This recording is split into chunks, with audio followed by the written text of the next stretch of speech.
Pearl, when will you be getting home? It's already 6 p.m., I'm sorry. My meeting lasted a little longer than I expected. I'm just about to get on the train home. Huh? You've been coming home later and later these days.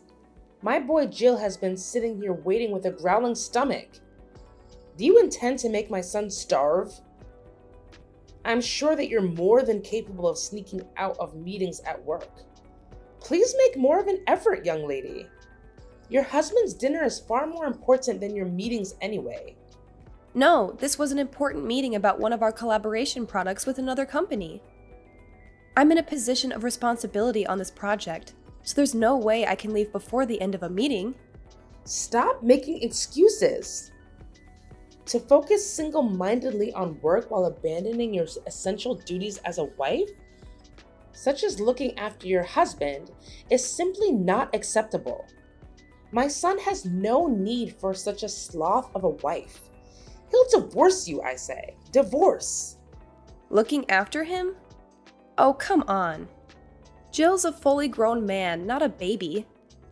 Plus, he's unemployed right now and spends all of his time at home. Do not talk back to me, young lady. Sorry. It's gonna be a little while longer before I get home, though. So if he's really desperate for something to eat, you're more than welcome to use whatever's in the fridge. To make something to eat between yourselves. What? Do you seriously intend to make your mother-in-law into some cheap imitation kitchen maid? Have you no shame? I've never heard of such a cheat. I'll have him divorce you if you're not careful. No, I didn't mean that. I'm sorry. Just forget I said anything. We won't be waiting for you any longer. Jill's so hungry. He's going to pass out if he doesn't eat soon. We'll find a sushi restaurant or someplace to eat out tonight, so we won't be needing any supper from the likes of you. Hold on a moment, Mom. I understand you're upset, but let's not jump to conclusions or make threats. It's not fair to bring divorce into the conversation. We can discuss this calmly. Calmly? How can I stay calm when you're proposing something so outrageous? Making your own mother-in-law work as a kitchen maid is disrespectful to say the least. I'm your family, not hired help. I apologize if it came across that way, Mom. It was never my intention to disrespect anyone. I was merely suggesting that you could lend a hand in the kitchen, not take on the role of a maid. I understand that family dynamics can be sensitive, and I didn't mean to offend you. Well, it certainly sounded like you were suggesting something demeaning. But let's put that aside for now. We need to focus on Jill's hunger. He's feeling really weak, and we can't afford to wait any longer. I understand the urgency, Mom, but as you can see, Jill is a grown man now, so he could of course handle his own meal. You shouldn't have to worry about him that much. Oh, trust me, Pearl. I'm well aware that Jill is a grown man. But as his mother, it's only natural for me to be concerned about his well-being. I've been taking care of him since he was a baby, after all. Well, Mom, I think it's time to let go a little. Jill is perfectly capable of taking care of himself. He doesn't need to be coddled or worried over every minute of the day. Coddled? Worried over? Oh, please, Pearl. It's called being a loving and caring mother. I'm not smothering him. I'm simply looking out for his best interests. And honestly, I would expect you, as his spouse, to understand and respect that. I do understand, Mom, but sometimes your concern can be a bit overbearing. Jill is an adult, and he deserves the freedom to make his own choices and decisions, even when it comes to something as simple as a meal. What the hell are you talking about? How dare you talk about your husband like that? It's your responsibility to take care of your husband, but now I'm doing it for you. Actually, you would certainly have to thank me for that, don't you think? Mom, we are adults. We could look after ourselves. Could you please stop intervening in our life? It's just inconvenient. Oh, good grief. You really are a failure of a wife. My son picked this short straw with you, didn't he? I'll have him divorce you before long. I mean it.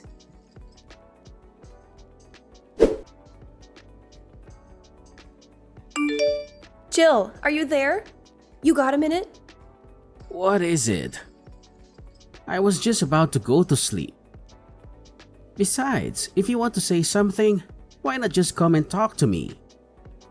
Why do you need to send messages when we're in the same house?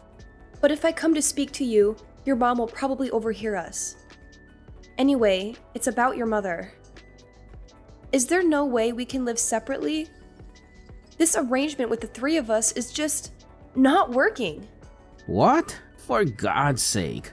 You're not going on about my mom again, are you? To tell the truth, Jill, I'm extremely stressed. I agreed to have her live with us because I felt bad about her being lonely after your dad passed away. But she's causing me so much stress, it's unreal. Does she think I'm some kind of slave? She forces me to do all the housework despite the fact that I'm working long hours. Not only that, but she barely ever lifts a finger herself. If there's ever anything she doesn't like, even just a little bit, she immediately brings up divorce and threatens to make you end the marriage with me. What's more, despite the fact she makes absolutely no money and contributes nothing to the household finances, she goes out to restaurants on lavish spending sprees, always bringing home bags of frivolous junk.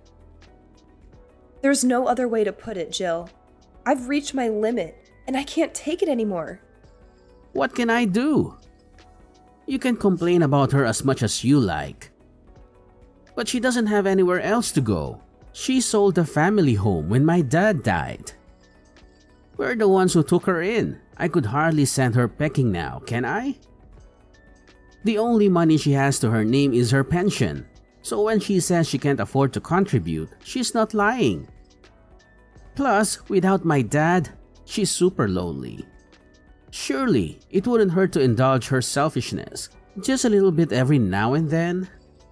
This goes beyond the level of mere selfishness. She sneers and barks orders at me, tells me I'm not fit to eat in the same room as her, and forces me to eat nothing but leftovers. Demands that you, being the husband, must always be the first to use the bathtub, while she, being the all-important mother-in-law, uses it second. Then when my turn finally does come around, there are even times where she lets the water out before I can get in. For some strange reason, she constantly gives me midnight sermons on how a wife should act, so I can't even sleep half the time because of her incessant preaching. Since she moved in with us a year ago, I lost 10 kilograms from not eating properly due to all the stress. This is malicious bullying, plain and simple. It's a miracle I managed to tolerate her this long, and the only reason I did is because she's your mom. But I'm sick of being treated like I'm not even human. I've reached my limit. Please, Jill, have her move somewhere else. Maybe an apartment or a shared house or something, I don't know. Just anywhere but here. If that's impossible, at the very least, could you please tell her to stop treating me this way? If you don't do something, I'm going to lose it. Fine, she's woman. I get it. I'll mention it at some point if I remember. Anyway, more importantly, I need $300. What? $300? What are you going to use it for? Travel expenses. I'm looking for work right now, so I need money for bus fares and trains and stuff. What? But I gave you money for travel expenses not that long ago.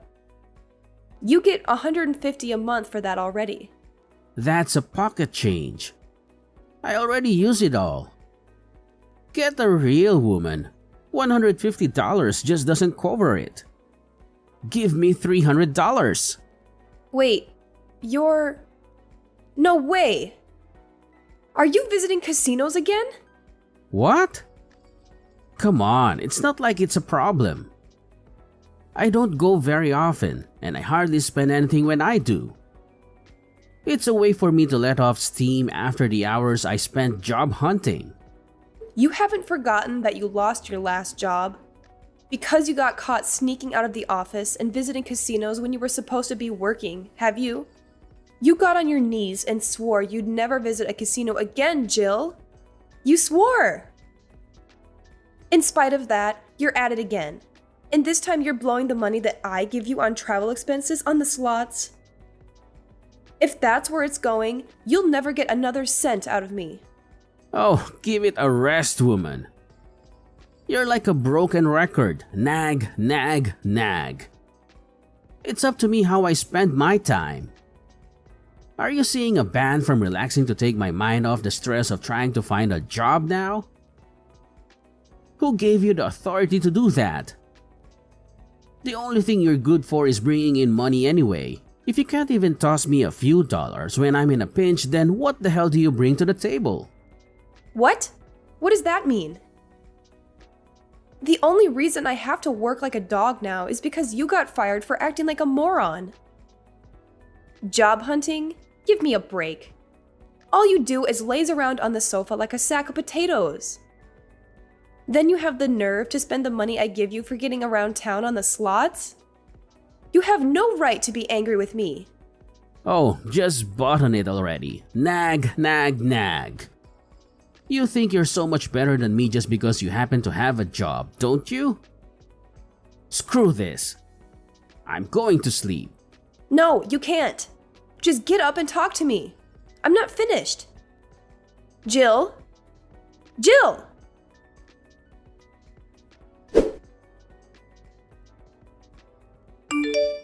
Excuse me, Pearl. Answer me. What is it? I'm at work right now. I hear you've been complaining to Jill again, giving him a hard time because he's struggling to find work. How dare you go whining to him behind my back? You really are a spiteful, underhanded cretin of a woman. What? One thing you don't seem to understand about my son is that he's recharging his batteries right now. He's simply depressed because things didn't work out at his last company. Any normal wife would be trying to make her husband feel better right now, but far from it. You're actually going on the attack. You're atrocious. You're a devil, I tell you, a devil. There's nothing for it but divorce. The fact that you're messaging me like this now must mean that Jill just woke up from his hibernation on the sofa and told you about the conversation I had yesterday, right? I bet he told you about what I had said about him finding a job and nothing else. Am I right? Ugh, I give up. Now, you listen to me and you listen well, young lady. You need to make more of an effort to stand up for your husband. You need to have his back. Just because you happen to have a job doesn't make you any better than him. Right, sure. I'm sorry. I'm occupied with work right now, so would you be kind enough to tell me off later instead? I'm busy. Good grief, look at you. A fully grown woman bragging about having a job like it's some kind of special achievement. Tell me, Pearl, what good is a woman who does nothing but work? Ugh, I'll never get any grandchildren with a daughter-in-law like you. How about you fulfill your feminine duties as a wife for a change? I must be the unluckiest, most mistreated mother-in-law in the whole world. Aren't you at least big enough to admit your wrongdoing and walk away with some dignity? Get a divorce. You're really annoying me now. Would you just shut up for once? What? How dare you? What has gotten into you today? Where did this rebellious attitude come from all of a sudden? Know your place, young lady. Who do you think the mistress of this household is? If you defy me, I'll have my son divorce you. Okay, divorce it is. Huh? Have it your way. I'll divorce him. It's not like I particularly enjoy being married to an unemployed leech anyway. Nor do I take any great pleasure in having to live with his parasitic, megalomaniac old hag of a mother. I'm tossing that egotistical, jobless douchebag in the gutter where he belongs. I'll divorce him then. Let's do it. I'm ready. Wait, what's gotten into you, Pearl? Is this some kind of joke? Are you being serious? You actually go through with it? You see, the thing is, you should have known that there was a limit to how much of your crap I was willing to tolerate. What? Did you think I was just gonna shut my mouth forever like an obedient little slave while you hurled abuse at me? Are you and Jill actually aware of your current positions?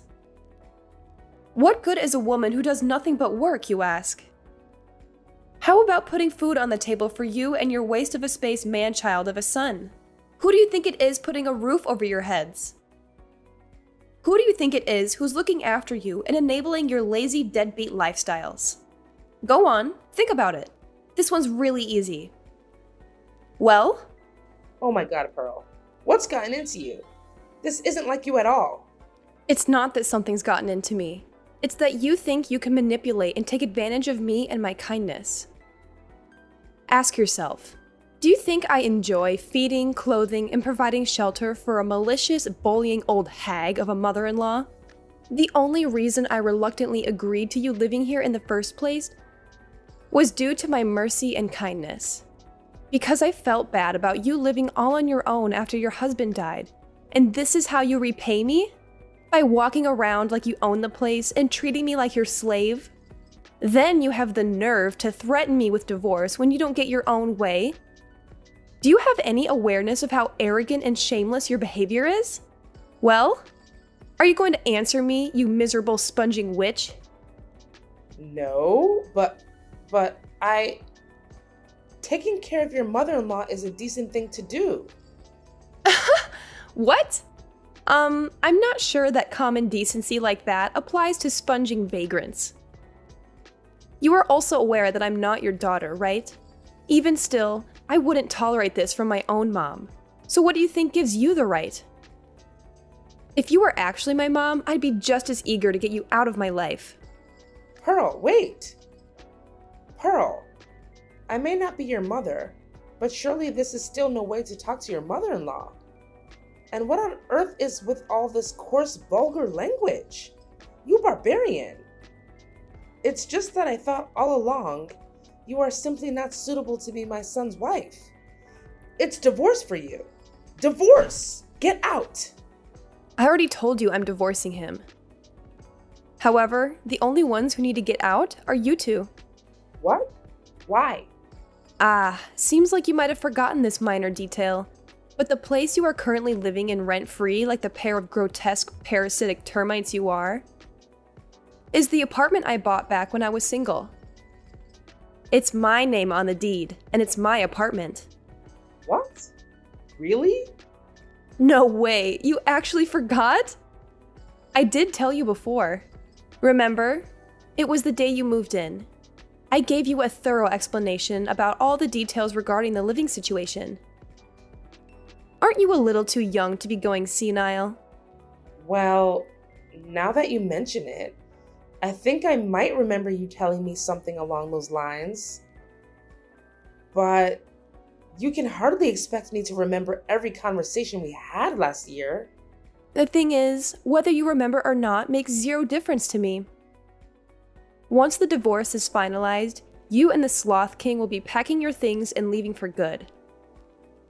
Because as I told you, you're living in my apartment. You'll no longer be my mother-in-law, and he'll no longer be my husband. And sadly for you, I'm not the kind of person to let a pair of strangers live like bums in my house. Now, I'll be handing Jill the divorce papers when I get home today. Make sure the two of you get your belongings together, okay? Luckily for you, in my infinite generosity and benevolence, I'm willing to give you until tomorrow evening to get out.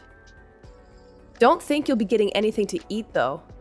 Pearl, just wait. Surely you're not going to divorce him immediately today. You don't actually plan on kicking your husband and mother-in-law on the streets, do you? I simply do not agree. This divorce isn't happening. I won't allow it. What the? Why have you done a complete 180 all of a sudden? You seem to be happy enough to walk all over me when you thought you could get away with it.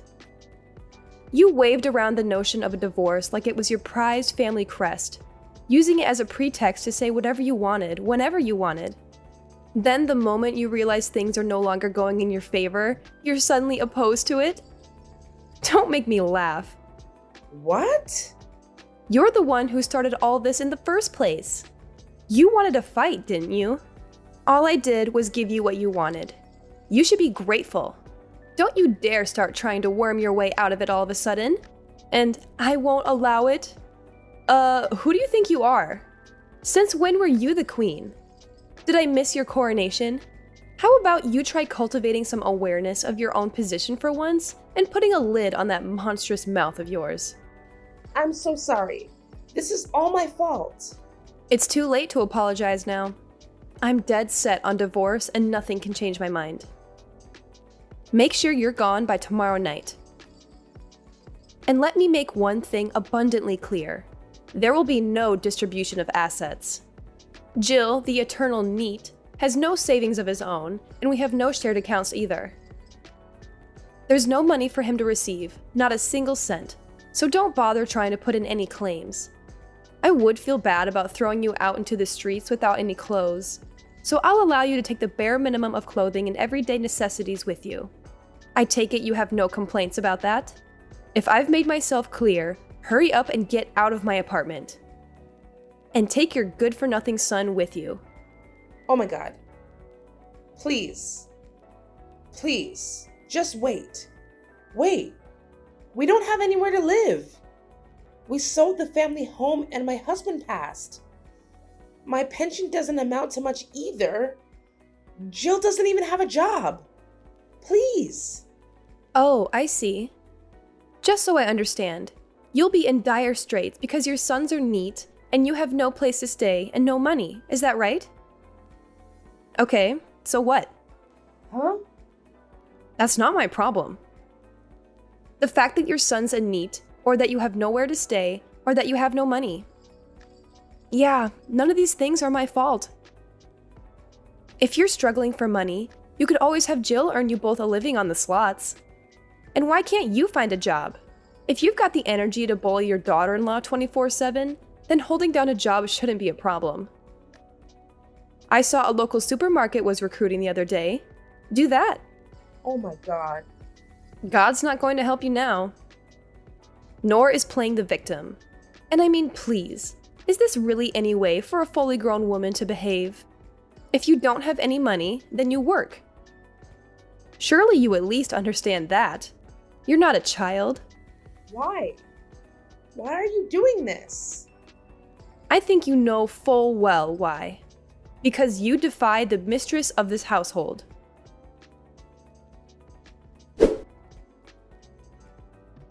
When I got home from work that evening, I was met at the door by Jill and his mother-in-law on their knees. They begged and pleaded in unison, "We're sorry for the way we behaved." But I shook them off and said, "If you've got time to be groveling on the floor, you've got time to get your things together." For the first time in what felt like forever, I made some food just for myself and was able to take a bath at a leisurely pace when I felt like it for a change. Then I retired to my bedroom, locked the door, put in some earplugs, and slept like a baby. The next day, the pair of them were desperately trying to butter me up by dashing around the house, making breakfast, and cleaning up. Then they got back on their knees and begged me once again, "Please rethink the divorce. I swear I'll never set foot in a casino again." My response was to hand them the divorce papers and some bags full of their stuff. After which, I threatened to take them to court if they didn't sign the papers and get out by the end of the day. Jill panicked, reluctantly signed the papers, and left, taking his mother-in-law with him. With that, I was officially freed of the termite infestation plaguing my house before the day was up. I was so happy about being freed from my in-law-induced slavery that I raised a toast and celebrated in lavish style. The pair of them moved into a scruffy 70-year-old apartment, which they somehow paid the rent on by scraping together what was left of Jill's mom's pension and Social Security money. Apparently, Jill finally started looking for work in earnest, and his mom got a part-time job at the supermarket. However, Jill's efforts didn't amount to anything, and he was constantly chided by his mom. "Why are you forcing your aged mother to work?" They got into thunderous shouting matches every day, and the neighbors, at their wits' end, started phoning in complaints. As things stand, it looks like they're on the verge of being kicked out. Again! They really are a pair of morons.